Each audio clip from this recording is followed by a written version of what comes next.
Ang ikalawang pinakamalaking brilyante na pinutol mula sa Cullinan ay nakalagay sa Imperial State Crown. May isang pambihirang pangyayari umano na nagaganap sa likod ng mga pintuan ng palasyo at maaaring ito ang maging isa sa pinakamahalagang desisyong maharlika sa loob ng maraming dekada. Habang patuloy na nagdudulot ng matinding espekulasyon ang mga alalahanin tungkol sa kalusugan ni Haring Charles, sinasabi ng mga ulat na lumagda raw ang monarka sa isang emergency order na naglalagay ng buong pananagutan sa mga hiyas ng korona sa mga kamay lamang ni Catherine, Prinsesa ng Wales. Mula sa mga hindi matatawarang brilyante hanggang sa mga simbolo ng kapangyarihang maharlika na ilang siglo na ang tanda, ang mga kayamanan ng monarkiya ngayon ay nasa sentro ng isang nakakagulat na pangyayari. Ang lihim na paghahanda ng hari. Sa loob ng maraming buwan, may isang katotohanang tahimik na nakaimpluwensya sa halos bawat malaking desisyong nagmumula sa Buckingham Palace. Sa gitna ng lahat ng ito ay si Haring Charles at ang laban niya sa kalusugan, na nagtulak sa monarkiya na harapin ang mahihirap na tanong tungkol sa hinaharap. Hindi lamang ito kwento tungkol sa edad o sa isang haring unti-unting bumabagal. Noong unang bahagi ng 2024, ang inaasahang karaniwang medikal na proseso ay nauwi sa pagkakatuklas ng mga doktor ng cancer. Bagamat kinumpirma ng mga opisyal ng palasyo ang diagnosis, pinili nilang huwag ibunyag ang eksaktong uri nito. Mula sa Buckingham Palace, inihayag na ang hari ay na-diagnose na may cancer. Ang tanging malinaw na detalye ay hindi ito prostate cancer na nangangahulugang may natuklasan ang mga doktor na hiwalay at hindi inaasahang kondisyon na agad na nagbago sa lahat. Halos magdamag, inayos ang iskedyul ng hari. Nabawasan ang kaniyang mga pampublikong paglabas, muling inayos ang mga tungkuling maharlika, at ang atensyon ay natuon sa kaniyang paggaling. Sa buong Britain at maging sa ibang bansa, masusing nagmasid ang mga tao, umaasang makaririnig ng magandang balita. Pagkatapos ay dumating ang isang mensaheng tila nagbibigay ng kapanatagan. Sa isang televised appearance noong huling bahagi ng 2025, hayagang nagsalita si Charles tungkol sa kaniyang gamutan.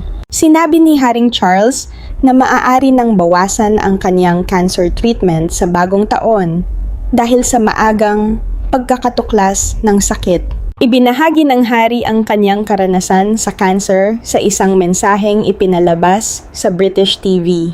Ipinaliwanag niya na dahil sa maagang diagnosis, maayos na pangangalagang medikal, at pagsunod sa mga tagubilin ng doktor, mababawasan ang tindi ng kaniyang gamutan sa susunod na taon. Para sa marami, ang mga salitang iyon ay palatandaan na patapos na ang krisis. Ngunit may isang detalyeng kapansin-pansin. Ang gamutan ay binabawasan, hindi tinatapos. Binabawasan, ngunit hindi pa tapos. Walang anunsyong nagsasabing ganap na nagtagumpay na siya at walang kumpirmasyong tuluyan nang nawala ang sakit. Patuloy pa ring ipinahihiwatig ng mga ulat na ang kondisyon ng hari ay nananatiling seryosong usapin sa loob ng mga pader ng palasyo. At kung titingnan ito sa ganoong pananaw, ang ilang kamakailang desisyon ng monarkiya ay nagsisimulang magmukhang mas malalim kaysa sa unang inaakala. Ito ang dahilan kung bakit ang pinakabagong pangyayaring may kaugnayan kay Catherine ay maaaring mas mahalaga kaysa sa napagtatanto ng marami. Ang anunsyo tungkol sa mga hiyas ng korona ay hindi basta lumitaw ng walang dahilan. Sa halip, tila bahagi ito ng mas malaking proseso ng tahimik na paglilipat ng responsibilidad sa susunod na henerasyon. Isa sa pinakamalinaw na halimbawa ay lumitaw noong 2025 nang imbitahan sina Prinsipe William at Catherine na maging tagapagbigay ng royal warrants. Para sa marami sa labas ng Britain, maaaring tunog seremonyal lamang ang hakbang na ito. Ngunit sa realidad, mas malaki ang kahulugan nito. Ang royal warrants ay kabilang sa pinakamakapangyarihang formal na pag-endorso ng monarkiya na nagpapahintulot sa mga negosyo na ipakita ang opisyal na pag-aproba ng maharlikang pamilya. Sa loob ng maraming taon, ang mga desisyong iyon ay nasa kamay ng hari at ni Reyna Camilla. Sa pagbibigay ng ganitong autoridad kina William at Catherine, epektibong ipinasa ni Charles ang isang bahagi ng impluwensyang maharlika ng mas maaga kaysa sa inaasahan ng marami. Makasaysayan din ang hakbang na ito sa isa pang dahilan. Si Catherine ang naging unang prinsesa ng Wales sa loob ng mahigit isang siglo na tumanggap ng ganitong kapangyarihan. Maging si Prinsesa Diana ay hindi nagkaroon ng ganitong pribilehiyo noong panahon niya sa royal family. Ang detalyeng iyon lamang ay sapat na upang magdulot ng matinding talakayan sa mga taga-subaybay ng maharlikang pamilya. Ngunit ayon sa mga insider, simula pa lamang iyon. Dahil kung ang pagbibigay ng autoridad sa royal warrants ay nagpaangat ng kilay ng marami, ang sumunod na pangyayari na may kaugnayan sa mga tiara, mga hiyas, at sa mensaheng dala ng mga ito ay mas pambihira pa. Sa isang pamilyang ang bawat hiyas ay may sariling kwento. Maaaring ang mga alahas na ito ngayon ang nagbubunyag ng isang lihim na plano para sa kinabukasan ng monarkiya. Malakas magsalita ang mga hiyas. Sa mundo ng maharlika, ang mga pampublikong pagpapakita ay bihirang maging simpleng pagpapakita lamang. Bawat kwintas, bawat brooch, at bawat tiara ay may mas malalim na kahulugan. Ang mga pirasong ito ay hindi lamang magagandang palamuting nakakandado sa mga vault ng palasyo. Sila ay mga simbolo ng autoridad, pagpapatuloy, at kapangyarihan. Mas nauunawaan ito ng royal family kaysa kanino man. Sa likod ng bawat pampublikong paglabas, ay maingat na pagpaplano. At bawat bagay na isinusuot ay nagpapadala ng mensahe sa mga nanonood. Iyan ang dahilan kung bakit lubhang binigyang pansin ng mga royal observers ang paglitaw ni Catherine sa state banquet na ginanap sa Windsor Castle. Hindi lamang ang kaniyang eleganteng anyo ang umagaw ng pansin. Mas kapansin-pansin ang makasaysayang alahas na nakapatong sa kaniyang ulo. Lumitaw ang prinsesa ng Wales na suot ang isang makasaysayang tiara na halos 2 dekada nang hindi nakikita sa publiko. Isa itong pirasong malapit na nakaugnay sa tradisyong maharlika, kaya marami ang hindi umasa na makikita pa itong suot ng sinuman maliban sa isang naghaharing reyna. Hindi maikakaila ang kahalagahan ng sandaling iyon. Hindi ito modernong accessory na pinili dahil lamang sa fashion. Isa itong mahalagang piraso na nakaukit sa maraming henerasyon ng kasaysayan ng maharlikang pamilya. Sa loob ng maraming taon, iniugnay ito sa ilan sa pinakamakapangyarihang kababaihan sa monarkiya. Matapos ang isang bihirang paglitaw noong paghahari ni Reyna Elizabeth II, tahimik itong nawala sa paningin ng publiko at nanatiling nakatago. Pagkatapos, nang walang babala, bumalik ito. Ngunit sa pagkakataong ito, kay Catherine. Para sa mga royal expert, ang desisyong iyon ay mas malakas pa kaysa anumang opisyal na pahayag. Ipinapahiwatig nito ang tiwala.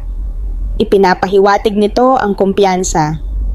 Higit sa lahat, ipinaparamdam nito na may hinaharap ng maingat na inihahanda sa likod ng mga pader ng palasyo. At hindi ito isang hiwalay na pangyayari lamang. Sa mga nakalipas na taon, mas madalas nang nakikita si Catherine na suot ang mga pirasong dati ay itinuturing na lampas sa karaniwang maaabot ng isang prinsesa. Ang mga makasaysayang hiyas na kaugnay ng mga reyna, mahahalagang alahas mula sa koleksyon ng yumaong reyna at mga pamana na nagdadala ng ilang siglo ng tradisyong Maharlika ay unti-unting napupunta sa kanyang mga pampublikong pagpapakita. Sa bawat pampublikong paglitaw, tila may panibagong patong ng responsibilidad na inilalagay sa kanyang mga balikat. Napansin ng mga historiador ng alahas kung paano nagagawa ni Catherine na baguhin ang dating imahe ng mga sinaunang kayamanang ito. Ang mga pirasong dating kabilang sa ibang panahon ay biglang nagmumukhang sariwa, makabuluhan, at angkop sa kasalukuyan kapag isinusuot niya, ngunit higit pa ito sa usapin ng estilo. Ang lumalawak na access niya sa mga walang kapantay na pamana ng monarkiya ay sumasalamin sa isang bagay na mas malalim. Ipinapahiwatig nito ang isang maingat na pinamamahalaang transisyon, isang prosesong tila idinisenyo upang masanay ang publiko na makita si Catherine bilang isang magiging sentrong figura ng monarkiya sa hinaharap. Ang mga hiyas ay hindi na lamang simpleng palamuti. Nagiging mga simbolo na ang mga ito ng papel na unti-unti niyang ginagampanan, isang pampublikong paglitaw sa bawat pagkakataon. Ngunit kung ang mga ara at kwintas pa lamang ay may dala ng napakalakas na mensahe, ano ang ibig sabihin ng pagkakatiwala kay Catherine ng isang responsibilidad na mas mahalaga pa rito? Maaari kayang ang tungkuling ito ay nagbubunyag ng mga planong hindi pa isinasa publiko ng palasyo. Manatiling nakatutok dahil maaaring baguhin ng sagot ang paraan ng pagtingin ninyo sa kinabukasan ni Catherine magpakailanman. Mga tagapagbantay ng korona, upang tunay na maunawaan kung bakit nagdulot ng matinding usapan ang pangyayaring ito sa loob ng mga pader ng palasyo, kailangang maintindihan kung ano talaga ang pinoprotektahan. Para sa marami, ang crown jewels ay tila mga kumikinang na bagay lamang na nakadisplay sa likod ng salamin upang hangaan ng mga bisita. Ngunit ang katotohanan ay mas mahalaga kaysa roon. Ang crown jewels ay kumakatawan sa isa sa pinakapambihirang koleksyon ng mga kayamanang Maharlika sa buong mundo. Nakalagak ang mga ito sa makasaysayang Tower of London, isang matandang kuta na naging saksi sa maraming siglo ng kasaysayan ng Britain. Sa loob ng koleksyong ito ay matatagpuan ang libo-libong mahahalagang gemstone. Ngunit ang kahalagahan ng mga ito ay higit pa sa kanilang pinansyal na halaga. Sa totoo lang, walang eksperto ang makapagbibigay ng tunay at makabuluhang presyo sa mga ito dahil nakaukit ang mga hiyas na ito sa mismong kwento ng monarkiya. Kabilang sa pinakakilalang piraso ang Imperial State Crown na isinusuot ng nagaharing monarka pagkatapos ng coronation ceremony. Bawat hiyas, bawat detalye, at bawat simbolo sa koronang iyon ay may kuwentong umaabot sa maraming henerasyon ng mga hari at reyna. Ang ilang bato ay naging saksi sa mga digmaan, kaguluhang pampolitika at malalaking pagbabago sa bansa. Ang iba naman ay konektado sa mga pinunong hanggang ngayon ay binabanggit pa rin sa mga aklat ng kasaysayan. Nariyan din ang St. Edward's Crown, marahil ang pinakasagradong bagay sa buong koleksyon. Inilalaan lamang ito para sa mismong sandali ng pagpuputong ng korona. At kumakatawan ito sa formal na paglilipat ng kapangyarihang Maharlika. Nang koronahan si Haring Charles III, ang paggamit sa makasaysayang koronang ito ay nag-ugnay sa kanyang paghahari sa maraming siglo ng mga monarkang nauna sa kanya. Pinagtibay nito ang ideya na nagpapatuloy ang institusyon, sino man ang nakaupo sa trono. Kasama rin sa koleksyon ang Sovereign's Orb at Scepter, mga bagay na sumasagisag sa espiritual na pananagutan at kapangyarihang maharlika. Ang scepter ay naglalaman ng isa sa pinakatanyag na brilyanteng natuklasan kailanman, isang batong napakapambihira na naging simbolo na rin ng monarkiya sa sarili nitong paraan. Malapit dito ay matatagpuan ang kontrobersyal na Koh-i-Noor Diamond. Isang hiyas na ang kasaysayan ay patuloy na nagdudulot ng debate sa iba't ibang panig ng mundo. Dala nito ang mga kwento ng pananakop, imperyo, at pinagtatalunang pagmamay-ari. Ang mga bagong idinagdag sa mga pampublikong display ay lalo pang nagpanumbalik ng interes sa mga walang kapantay na kayamanang ito. Ngunit ang tunay na nagpapahalaga sa mga ito ay hindi ang ginto, mga brilyante, o ang kanilang nakakasilaw na anyo. Ang tunay nilang kapangyarihan ay nasa kanilang kinakatawan.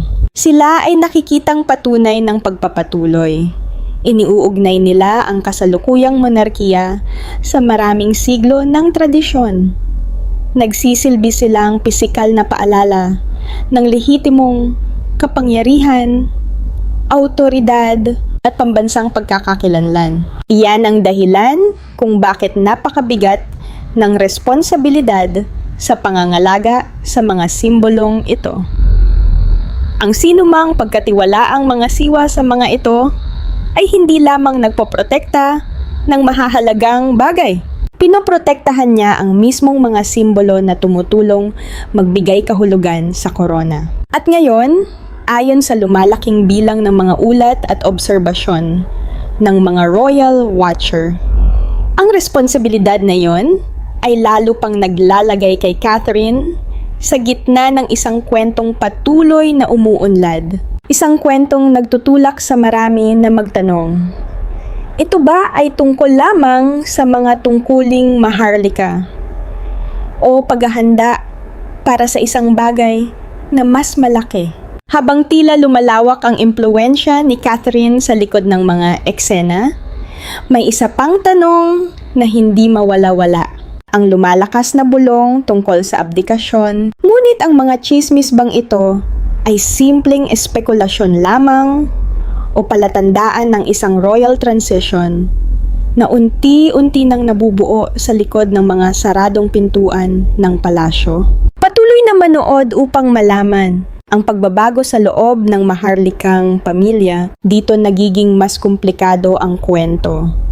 Dahil nakatayo ito sa pagitan ng mga kumpirmadong katotohanan at lumalaking espekulasyon.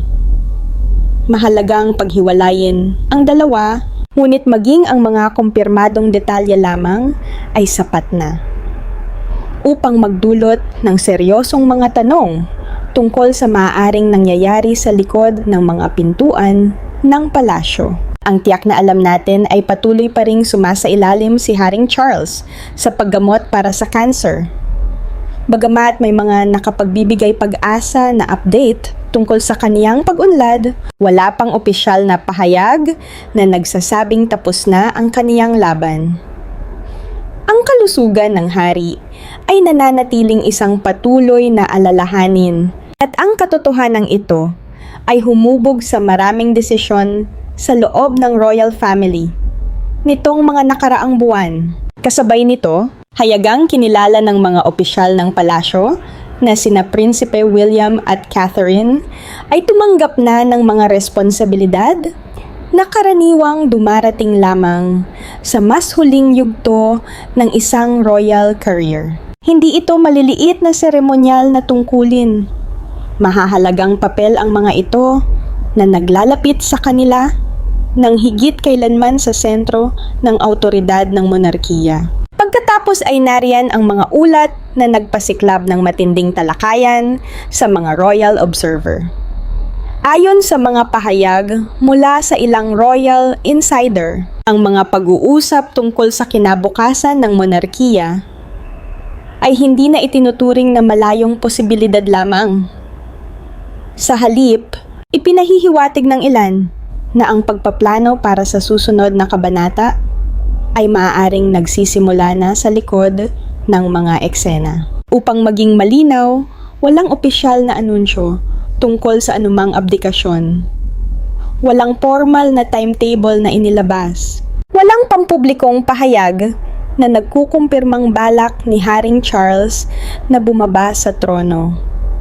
Mahalaga ang mga katotohanang iyon. Gayunpaman, ang mga kilos na nakikita sa publiko ay patuloy na umaakit ng pansin. Mas madalas nang ginagampanan ni Prinsipe William ang mga tungkuling dati ay itinuturing na eksklusibong responsibilidad ng monarka. Kinakatawan niya ang korona sa mahahalagang okasyon, nag-host ng mahahalagang pagtitipon, at pumapasok sa mga papel na naglalagay sa kanya sa unahan ng royal leadership. Sa bawat paglitaw, lumalakas ang impresyong inihahanda siya para sa mga responsibilidad na higit pa sa karaniwang tungkulin ng isang tagapagmana.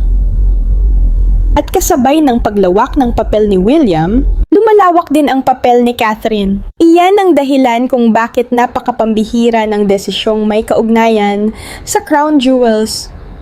Hindi ito ordinaryong pag-aari ng maharlikang pamilya. Kabilang ang mga ito sa pinakamahalagang simbolo ng kasaysayan at monarkiya ng Britain. Sa loob ng maraming siglo, kinatawan ng mga ito ang pagpapatuloy, awtoridad, at matatag na kapangyarihan ng korona. Henerasyon pagkatapos ng henerasyon ang nagprotekta sa mga ito. Nakaligtas ang mga ito sa kaguluhang pampolitika, pambansang krisis, mga digmaan, at malalaking pagbabago sa lipunang British.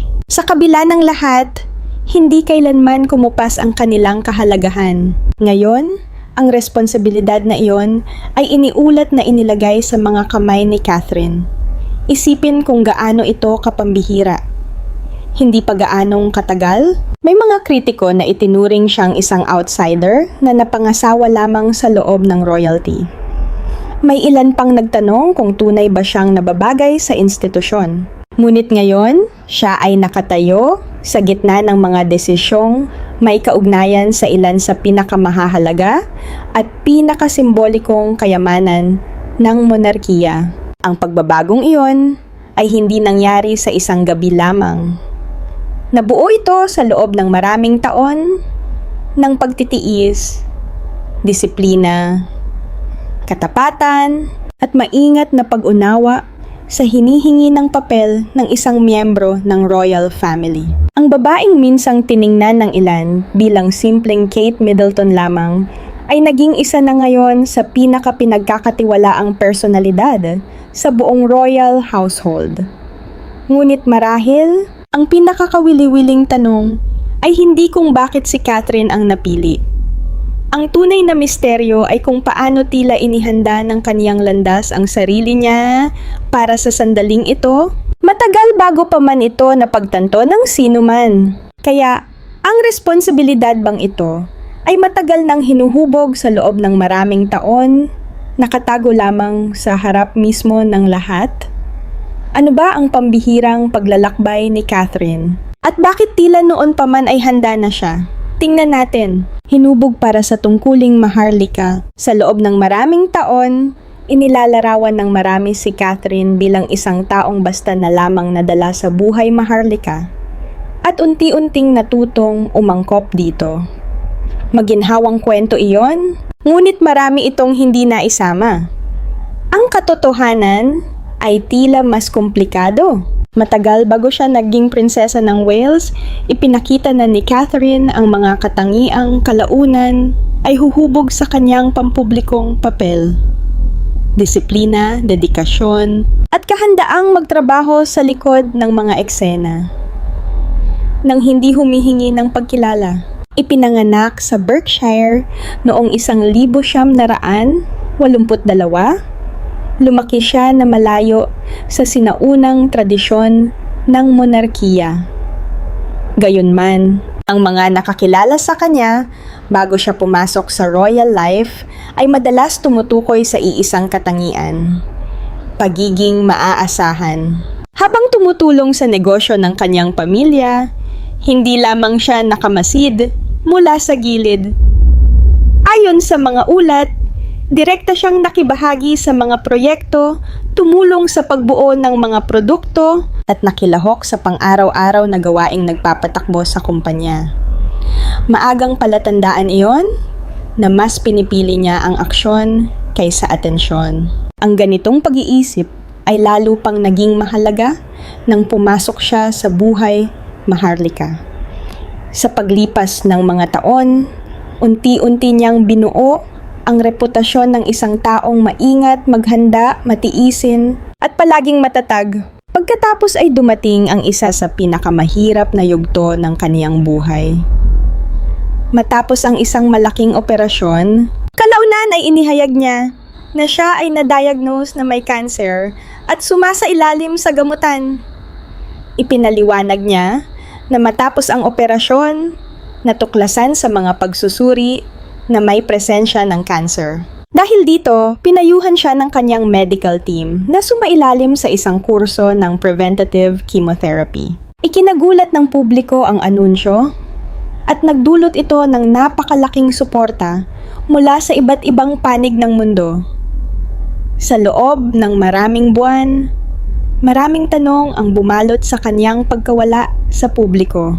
Ngunit nang siya ay muling bumalik, hindi ito sa pamamagitan ng dramatikong talumpati o engrandeng deklarasyon.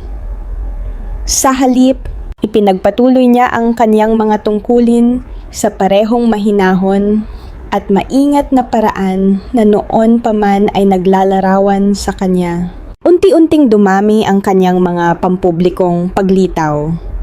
Sumunod ang malalaking state events. Hindi nagtagal, muli siyang nakita sa gitna ng ilan sa pinakamahahalagang okasyon ng monarkiya. Ang lalong kapansin-pansin sa mga paglitaw na iyon ay hindi lamang ang katotohanang nakabalik siya. Mas kapansin-pansin ang papel na tila ginagampanan niya. Habang humaharap si Haring Charles sa lumalaking alalahanin tungkol sa kanyang kalusugan, mas madalas na lumitaw si Catherine bilang simbolo ng katatagan at pagpapatuloy. Ang mga makasaysayang hiyas na dating iniuugnay sa mga reyna ay nagsimulang makita sa kanya. Muling bumalik sa kanyang schedule ang mahahalagang talumpati.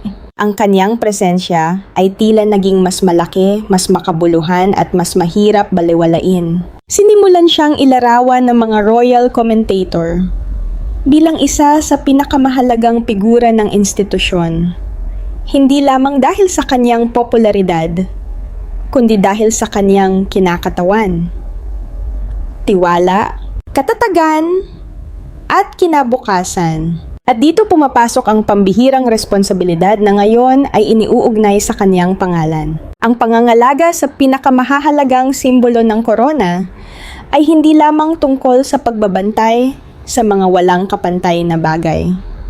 Ito ay tungkol sa pagprotekta sa kasaysayan, tradisyon, at mismong pagkakakilanlan ng monarkiya. Ang ganitong responsibilidad ay bihirang ibigay ng basta-basta, lalo na sa loob ng isang institusyong nakatayo sa ilang siglo ng protocol. Kaya bakit ilalagay ang ganoong kalaking tiwala sa iisang tao?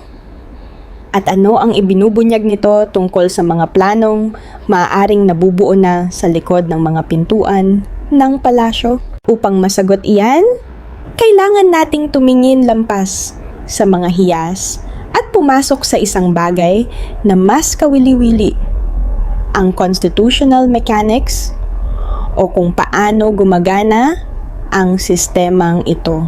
Sa loob ng mga patakarang iyon ay may nakatagong detalyeng napakagulat, isang detalyeng maaaring magbago sa paraan ng pagtingin ninyo sa kinabukasan ni Catherine magpakailanman. Kaya manatiling nakatutok ang legal na sistemang Maharlika. May isang tanong na paulit-ulit na lumilitaw. Maaari ba talagang gawin ng isang hari ang ganito?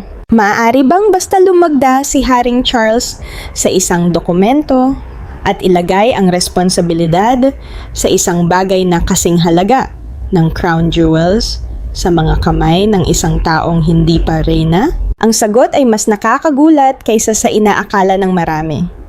Hindi tulad ng ilang bansang may iisang nakasulat na konstitusyon, ang British monarchy ay gumagana sa pamamagitan ng maraming siglo ng tradisyon, precedent, at royal authority. Ang matagal nang umiiral na mga kapangyarihang ito ay nagbibigay sa naghaharing monarka ng malaking kontrol sa mga usaping maharlika. Lalo na kung ang mga ito ay may kinalaman sa mga seremonyal na simbolo, royal property at sa institusyon ng korona mismo. Sa madaling salita, may awtoridad si Charles na gumawa ng mga desisyon tungkol sa pinakamahahalagang simbolo ng monarkiya. Mula sa legal at makasaysayang pananaw, ang pagtatalaga kay Catherine bilang tagapagbantay ng mga walang kapantay na royal item na ito ay ganap na posible. Ang umagaw ng pansin ay hindi lamang ang mismong desisyon, kundi kung paano ito isinagawa. Karaniwan, ang mga responsibilidad na may ganitong bigat ay ipinapasa ng tahimik sa paglipas ng panahon. Kadalasan, walang dramatikong anunsyo, walang formal na direktiba, at tiyak na walang pagmamadali. Ang lahat ay karaniwang unti-unting nangyayari sa likod ng mga pader ng palasyo. Ngunit tila naiiba ang sitwasyong ito. Ayon sa mga ulat, ang desisyon ay ginawang formal, idinokumento, at binigyan ng opisyal na bigat sa halip na manatiling isang impormal na pagkakaunawaan lamang. Mahalaga ang detalyeng iyon. Kapag ang isang monarkiya ay gumagawa ng karagdagang hakbang upang ilagay ang isang bagay sa isang opisyal na kautusan, ipinahihiwatig nito ang pagnanais ng katiyakan. Ipinahihiwatig nito ang paghahanda. Ipinahihiwatig nito na maaaring tinitingnan ng mga opisyal ng palasyo ang mga susunod na pangyayari hindi bilang malalayong posibilidad, kundi bilang mga realidad na kailangang paghandaan ngayon pa lamang. Upang maunawaan kung bakit napakahalaga nito, kailangang balikan ang pambihirang kasaysayan ng crown jewels. Sa loob ng maraming siglo, ang mga kayamanang ito ay tumayo bilang mga simbolo ng pagpapatuloy ng maharlikang kapangyarihan. Kahit sa pinakamadilim na sandali ng monarkiya, nanatili ang mga simbolong ito. Noong ika-17 siglo, matapos ang pagbagsak ng monarkiya, maraming royal treasures ang winasak, tinunaw o ibinenta sa pagtatangkang burahin ang institusyon. Ngunit nang maibalik ang korona, nilikha ang bagong regalya at nagsimula muli ang tradisyon. Sa gitna ng mga digmaang sibil, kaguluhang pampolitika, mga digmaang pandaigdig, nagbabagong pamahalaan, at makasaysayang royal transitions, nanatili ang mga hiyas sa sentro ng pagkakakilanlan ng monarkiya. Nagtagal ang mga ito habang ang mga imperyo ay bumangon at bumagsak. Nanatili sila